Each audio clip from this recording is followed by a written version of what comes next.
Hey there, YouTube. It's your favorite Twitch streamer, Pugzilla, and we've got a new concept in our FUT draft today. It's based on the Little Yachty song, I Took a Walk to Poland. Obviously, it's kind of a meme song, but I was thinking about ways to spice up our drafts. Draft is kind of a dry mode. It's been in FIFA for a long time now. A lot of people are kind of past it. We decided to do something different where we pick a captain and then base the entire draft around players that are geographically closest to our captain. I think it's a fun concept, and we might learn something too if you stick around. So let me know in the comments below if you enjoy the concept. Let me know in the comments below if you think we can improve anything. And of course, if you enjoyed the content, please consider subscribing and maybe even following us over to my Twitch account, which is twitch.tv/therealpugzilla. If you do want to check out the streams, we're live every Thursday and Saturday, and we'd love to see you there. So, without further ado, our first ever FUT draft walk geography-based edition. Here we go. Draft token and see what trip we're taking. We're taking a trip to. We're going walking. We're going walking here. Let's see what we want to do. Take a trip to what country? Oh, Brazil? Peel? All right. Everybody has to be closest to Brazil geographically. Here we go. Oh, who's closest here? Probably France, right? France? That's on the they're all European and Asian too. Benzema, that's the closest. All right. Algeria is pretty close. Oh, well, not closer than Brazil, right? We're taking a walk to Brazil. Douglas Luiz got to pass up on the Toure. Taking a walk to Brazil. We've got Paredes here. Sissoko would help for the chem, but Argentina's closer than France, clearly.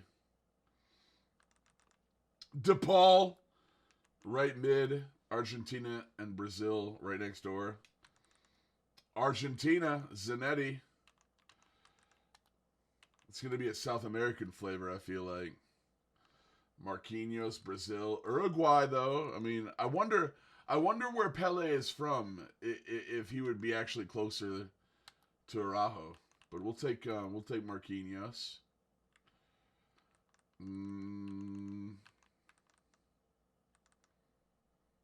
Is Burkina Faso Zagadugu? Did you guys know that the capital of Burkina Faso is Zagadugu? It's either Spain or Burkina Faso. So let's go to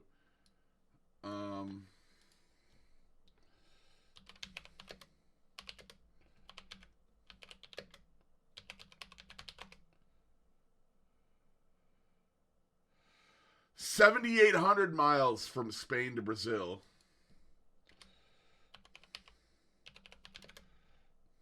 Burkina Faso to Brazil.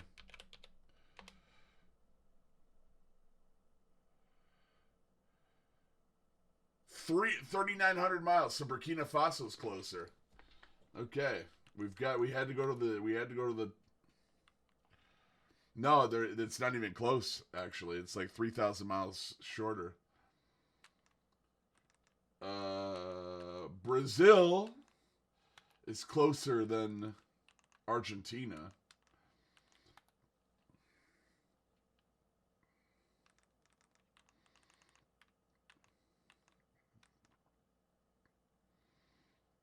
Spain? Is Russia closer than Spain? It's got to be Spain.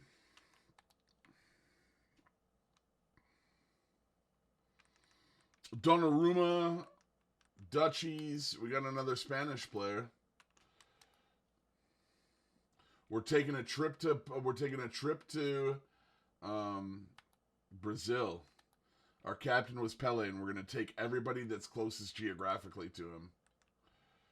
Argentina, Tagliafico. Russia could be closer. Did I mess that one up? Enzo. Enzo on no chem? Yes, please.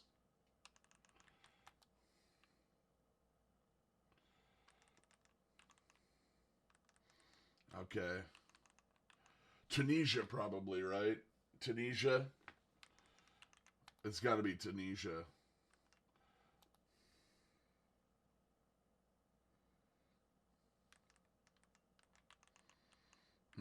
France again?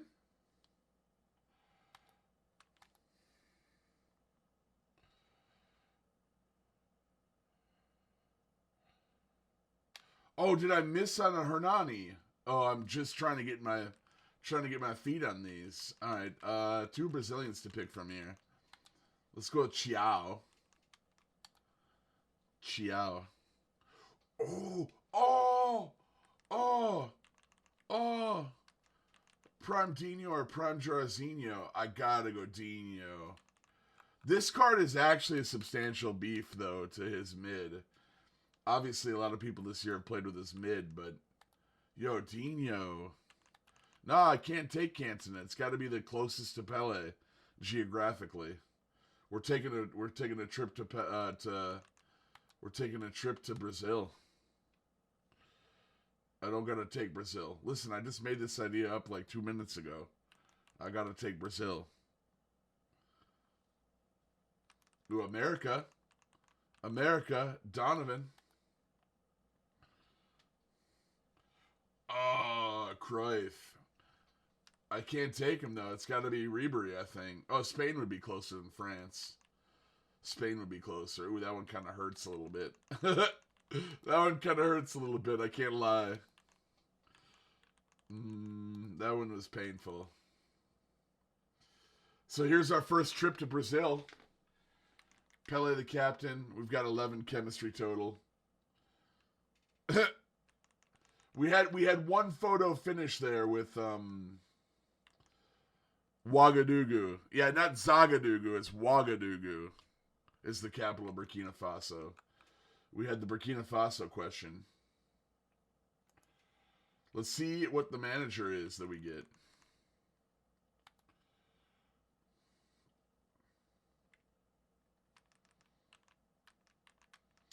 Lopetegui was in the Prem, wasn't he? Oh, no. Lopetegui, what team is he for?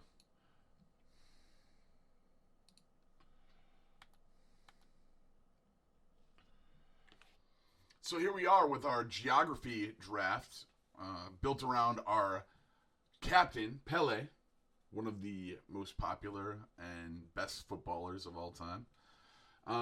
Because this is a geography-based draft, a new concept here developed on the YouTube, I was going to drop a little bit of factoids about the geographical center of the draft, Brazil.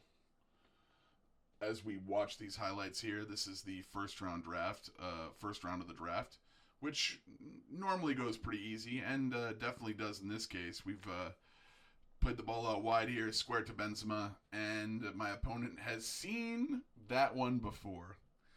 And he's frankly not interested. And we get the first goal, first 17-minute rage quit for the first round. A lot of people are fresh in draft right now because of the objectives that EA have put out. They're doing bonus packs, playing games, entering drafts, things like that for bonus packs and bonus players. So a lot of people are trying out draft for the first time, or maybe not normally draft players. And the feasting is going well. So we get the first rage quit of the first ever geography-based draft, where we have picked everybody from nations closest to our captain, and the captain is Pele, who was born in a place called Três Corações, Brazil, in October 23rd of 1940. He just recently left us, if you remember, in December 29th. He passed away at age 82 in Sao Paulo, Brazil. So as we get a little bit more highlights with the gameplay here, as our opponent has Pele too, as we get a little bit of highlights going for the round 2 matchup versus GOAT FC, I thought I'd bring in some Brazil factoids as this is a geography-based thing. I'm into geography. I have a BA in history. You can see the books behind me. This was done live on twitch.tv. So if you have any comments or questions, you can always head over to those streams on Twitch, and the link will be in the bio as well, or in the description of the video. So without further ado, Brazil, officially the Federative Republic of Brazil, is the largest country in South America by landmass and the largest country in Latin America. At 8.5 million square kilometers, or 3,300 miles for us in America, and has over 217 million people. Brazil is the world's 5th largest country by area and the 7th most populous. Its capital is Brasilia, and its most populous city is Sao Paulo, one of the biggest cities in the world, actually, along with Rio as well. The Federation of the Republic of Brazil is composed of the union of 26 states and the Federal District. It is the only country in the Americas to have Portuguese as an official language. It is one of the most multicultural and ethnically diverse nations due to over a century of mass immigration from around the world, and the most populous Roman Catholic majority country. Obviously, religion plays a big part of the day-to-day Brazilian life, and you can see that with statues such as Christ the Redeemer in Rio, which is pretty impressive. I'd love to see it someday. It always seems so powerful from the photos that I've seen throughout my life.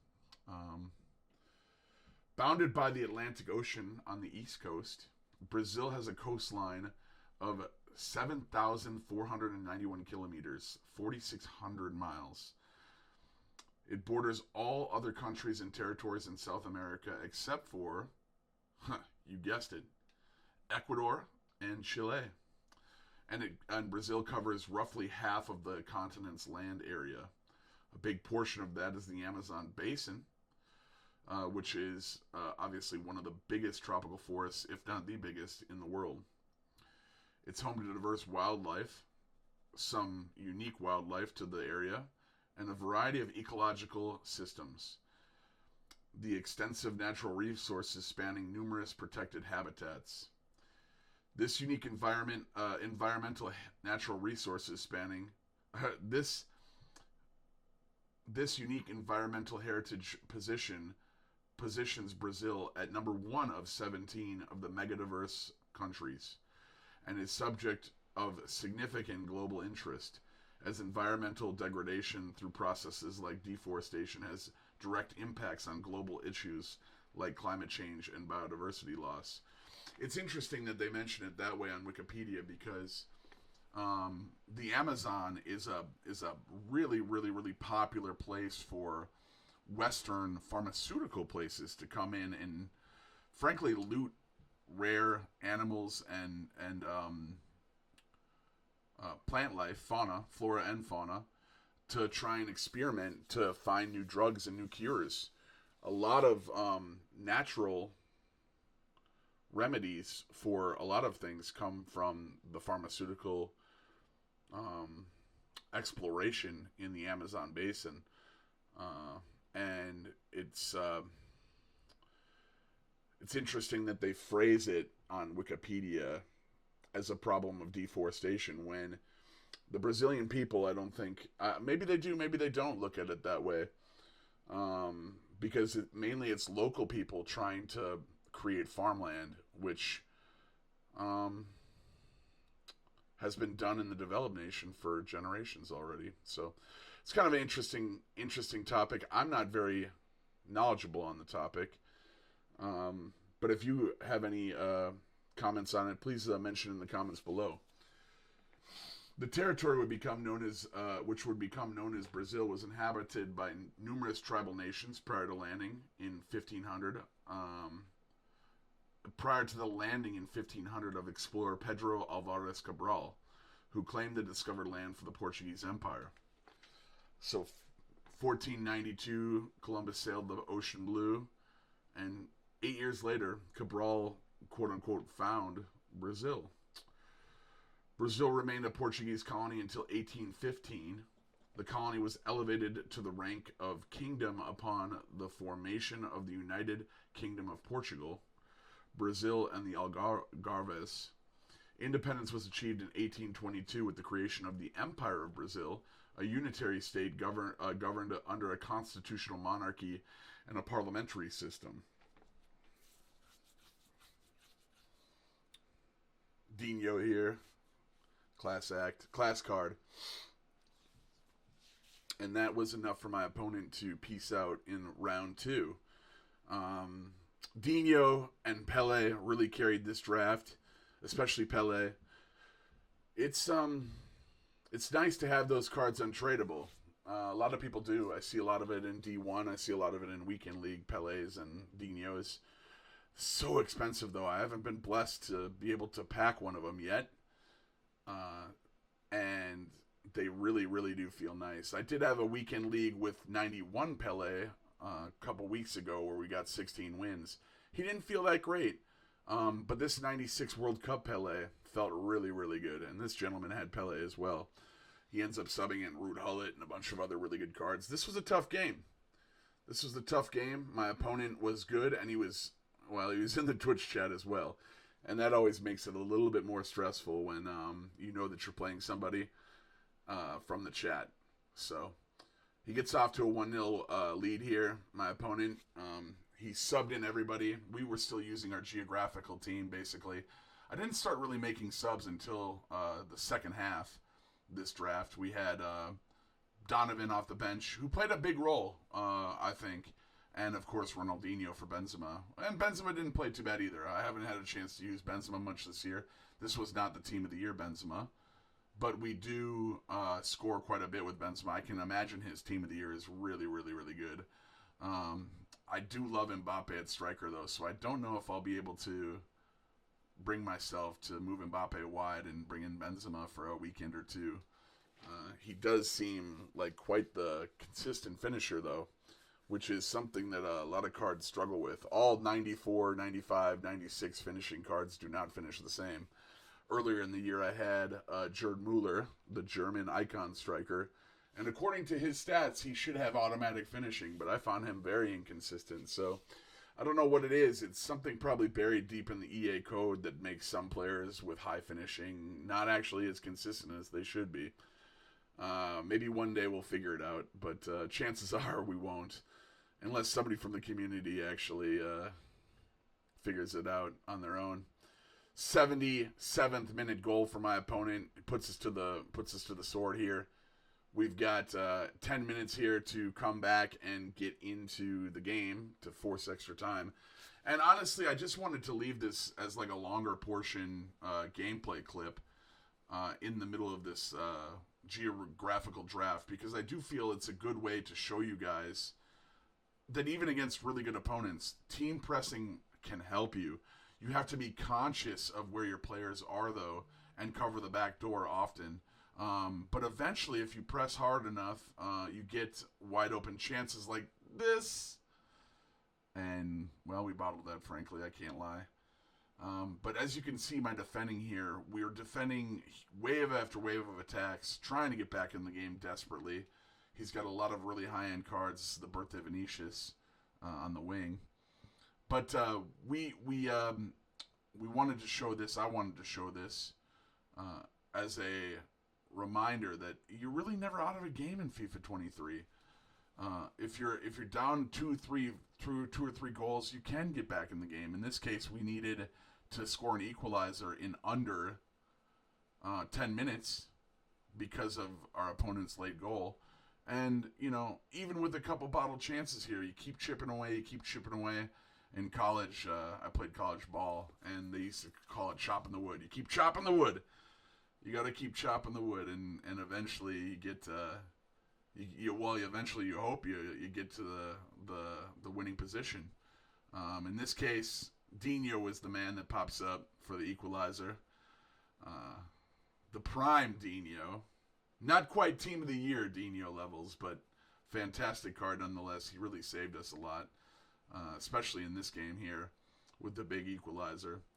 So, yeah, getting back to my point about team press, it really does help if you trust that you're just going to send it anyway, right? The game's dire. You're probably going to lose anyway, so you might as well send it. And I see a lot of people in Rivals. I see a lot of people in Champs that they're down a goal or two late, and they just keep playing like nothing's, like time is not an issue. And frankly, a lot of people could bring back more games if they really tried to press and those rebounds. If people tried to press and make it a game, make an effort of it. So we give up the goal late here. This was a little bit of a contentious thing in the Twitch chat. Everybody was chatting about it. We get a free kick here at the end of extra time. Looks almost like a red card challenge, almost a penalty. And yet they give him a yellow card and don't give me the free kick. And then they also, it wasn't a penalty, it must have been a free kick. I don't know the specific rules on this, so I wanted to share with you guys. If you know the rules on why they gave a yellow and a foul, but didn't let us take the free kick, if you know in the rules down below, let me know. Obviously, the extra time was way past it. So that means that we had a very short window to try and get the equalizer back in the second half of extra time. This was a good opponent. He was in the chat. It was a very tough game. We do a little fancy Donovan weak foot action there. Dangled it, came back, get the late equalizer, and that was it for extra time. A late equalizer in regulation and a late equalizer in the second half of extra time. So we go to penalties, and we had Pepe Reina, and frankly, he was pretty good. The thing that my opponent, maybe he doesn't know, maybe you don't know, is that you actually do tip your head movement if you aim before you charge up. There's always been kind of a tell the last few years on which way people are aiming, and this year is no different. It ends up helping me save quite a few of his penalties. I gave up the one down the middle, as you saw, for his first one, because I didn't quite know exactly where he was aiming. He ends up going with a very left-facing penalty shot, and I pick up a read on it. He wasn't powering up the shot first and then aiming, which disguises your head movement. If you aim and put the power on the shot, and then if you correct the bloom and then put the power on the shot, and then aim, you end up masking your head movement, which is what I tried to do, and it actually worked this time, and we end up winning the penalty shootout. Not to spoil anything, Pele for my opponent there. Tapsoba from Ouagadougou, Burkina Faso in the house. Ouagadougou. And then my opponent's Trophy Titan Lucio, stuffed by Reina. And Reina's got a little bit of dancing to do, doesn't he? A little bit of a robot action. So that means we are on to the draft final after quite a drama-filled semifinal. And, the first ever geographical draft seems to be going well. So a little bit more facts about Brazil. The territory would become known as Brazil was inhabited by numerous tribal nations, and like I said earlier, was explored in 1500 by Pedro Alvares Cabral. The ratification of the first constitution in 1824 led to the formation of a bicameral legislature, now called the National Congress. Slavery was abolished in 1888, and the country became a presidential republic in 1889, following a military coup d'etat, which is like a military overthrow of the government that unfortunately is fairly common in history. An authoritarian military junta came to power in 1964 and ruled until 1985, after which civilian governance resumed. Brazil's current constitution, formulated in 1988, defines it as a democratic federal republic Due to its rich culture and history, Brazil ranks 13th in the world by number of UNESCO World Heritage Sites. A major non-NATO ally of the United States, Brazil is a regional and middle power, and is also classified as an emerging power. Emerging power and middle power are all kind of economic phrases that the West has placed on different nations. Categorized as a developing country with a high human development index, Brazil is considered an advanced emerging economy, having the 12th largest GDP in the world by nominal, and 9th by PPP measures, the largest in Latin America. Brazil is a founding member of the United Nations, the G20, BRICS, Mercosul, and the Organization of American States, and the Community of the Portuguese language countries. So that's a little bit about Brazil. As we get into this draft final, 2-2 there, Gabriel Martinelli with the big time arompe. The draft finals haven't really been that copious for me. This year was a little bit tougher for me to start getting a hang of things. This guy was a huge tramp demon, as you can see here. All three of his goals dribbled straight down to the line and squared it. So frustrating to concede those goals. Birthday Pusky Pusk with the athletic backflip. Down to the 70th minute here, and the last game, we had 2 late equalizers. This game, like I said, turn it to constant pressure and see what happens. You know, you're losing anyway, why not? And in this case, we actually pull it back very, very, very well. Just like last game, actually. And all it takes is a simple pause and throw it on constant pressure and let it hang, you know? A lot of people don't do that, and it's a way to, you know, it's a way to pull it back a lot of the times. Our captain Pele was really, really good, and it's a strong card. If you guys have any of his cards untradeable, I'm jealous of you because he carried this draft. Frankly, I tried his 91, like I said, wasn't that great, but this 96 was something else. Stamina for days, playmaking for days. Now we get a little trampy tramp of our own here. Imagine getting tramped when that's your only thought on offense. And I pull back the equalizer here. We're going to keep the clip going as I go to balanced here. That's another trick too. Switching it up with the subs. Bringing in Emerson Royale with cheese. Tagliafico. Can't remember if he gets in this one. Is it Chow or is it... Oh, it is Tagliafico. Okay. We are in the final this time. The draft final. Our first ever geographical draft based on the geography of our captain. I thought it was kind of funny in the team selection. We had a controversy with Tapsoba from Burkina Faso and a Spanish player who is closer to Brazil. I think those are kind of fun things, and those should pop up more and more as we do these drafts for YouTube.